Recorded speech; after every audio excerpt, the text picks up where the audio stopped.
इटावा श्री राम कथा में पहुंचे भारतीय जनता पार्टी से राज्य मंत्री असीम अरोड़ का बड़ा बयान। कार सेवकों पर गोली चलने पर शिवपाल के बयान पर असीम अरोड़ ने कहा कि यह बहुत दुखद बयान है।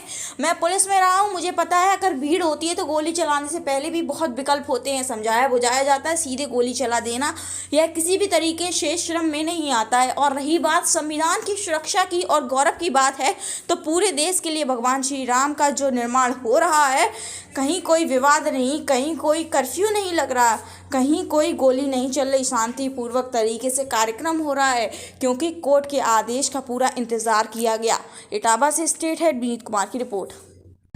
कौशल जी महाराज का बहुत ही सुंदर प्रवचन हो रहा है। श्री राम जी की कथा सुनने का आनंद पूरे इटावा को मिल रहा है। मुझको भी आज आमंत्रित किया गया, मुझको भी आने का सौभाग्य मिला और अभी ये कार्यक्रम और कुछ दिन है, लेकिन इससे ज़्यादा महत्वपूर्ण है आज तो पूरा विश्व राममय हो चुका है।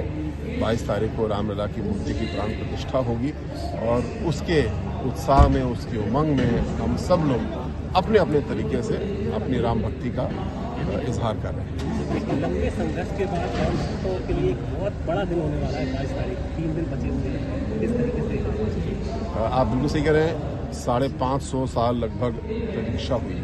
ये अपमान के वर्ष थे, सदियां थी और करीब 20-22 पीढ़ियों ने इस दंश को झेला है और हम लोग का ये बहुत बड़ा सौभाग्य कि हमारे सामने ये सुखद क्षण आ रहा है। लेकिन ये केवल एक क्षण नहीं है, ये एक बहुत महत्वपूर्ण पड़ाव है। ये भारतीय संस्कृति का जो उत्तरायण है उसका समय है, क्योंकि यही नहीं है, एक और विकसित भारत का हम संकल्प भी ले रहे हैं। युवा भारत हम हैं, ये हमें पता है और साथ साथ अपनी संस्कृति में, अपनी राम भक्ति में हमारे पैर बहुत मजबूती के साथ ज़मीन पर टिके हुए हैं। ये तीनों चीज़ों का जब समागम हो रहा है तो निश्चित रूप से प्रधानमंत्री ने पूरे देश के लिए संकल्प लिया है कि हमको विकसित भारत बनना है। वो बनेगा ही, उसको कोई रोक नहीं सकता। चारों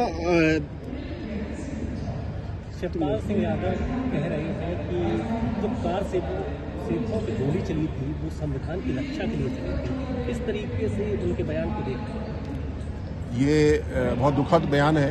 मैं पुलिस में रहा हूँ, मुझे पता है अगर भीड़ होती है तो गोली चलाने से पहले भी बहुत सारे विकल्प होते हैं। समझाया बुझाया जाता है, बैरियर लगाया जाता है, वाटर कैनन होता है, टीयर गैस होता है। सीधे गोली चला देना नहीं, ये किसी भी तरीके से क्षम में नहीं होता है। और रही बात संविधान की रक्षा की, तो गौरव की बात यह है पूरे देश के लिए कि आज भगवान श्री राम का मंदिर जो निर्माण हो रहा है उसमें कहीं कोई विवाद नहीं, आज कहीं कोई कर्फ्यू नहीं लग रहा, कहीं कोई गोली नहीं चल रही, सब सौहार्द के साथ में कार्यक्रम पूरा हो रहा है। क्यों? क्योंकि कोर्ट के निर्णय का इंतजार किया गया। सुप्रीम कोर्ट ने एक बहुत ही तार्किक, न्यायिक, अच्छा निर्णय दिया और उसके अनुपालन में सारे कार्य आज सुचारू तरीके से हो रहे हैं। ये तरीका होता है काम करने का। किसी के ऊपर, अपने नागरिकों के ऊपर, वो भी राम भक्तों के ऊपर गोली चलाना, ये एक निकृष्ट सरकार की निशानी थी और उसको आज बचाव करना, उसको जस्टिफाई करना, ये पुनः प्रदर्शित करता है कि शिवपाल सिंह जी की, अखिलेश यादव जी की सोच में कोई परिवर्तन नहीं है। वो उसी प्रकार के राम विरोधी हैं, राम भक्ति उनके अंदर नहीं है और उसी का दंड वो लोग भुगत रहे हैं। देश ने उनको दंड दिया है। प्रोग्राम है, कार्यक्रम है, उसके लिए विपक्ष ने अस्वीकार कर दिया है, जाने के लिए निमंत्रण को अस्वीकार कर दिया है। तो किस तरीके से उनकी इस कार्यक्रम को देखा? लगातार सब पूरे विपक्ष ने ही मना कर दिया है, जबकि निमंत्रण भी उन्हें मिला है।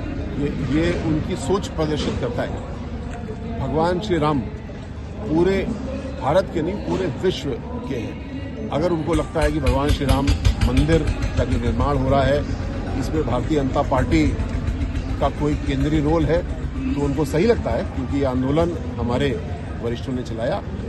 कोर्ट के निर्णय के आधार पर अब कार्रवाई हो रही है। तो इन विरोधियों द्वारा किसी भी प्रकार ये कहना कि मंदिर के प्राण प्रतिष्ठा में नहीं आएंगे, ये हमारे लिए अचंभे वाली बात नहीं है। इन्होंने तो भगवान श्री राम मंदिर के आंदोलन में कभी भी योगदान नहीं किया, तो आज प्राण प्रतिष्ठा में योगदान करें, ऐसा सोचना भी व्यर्थ है।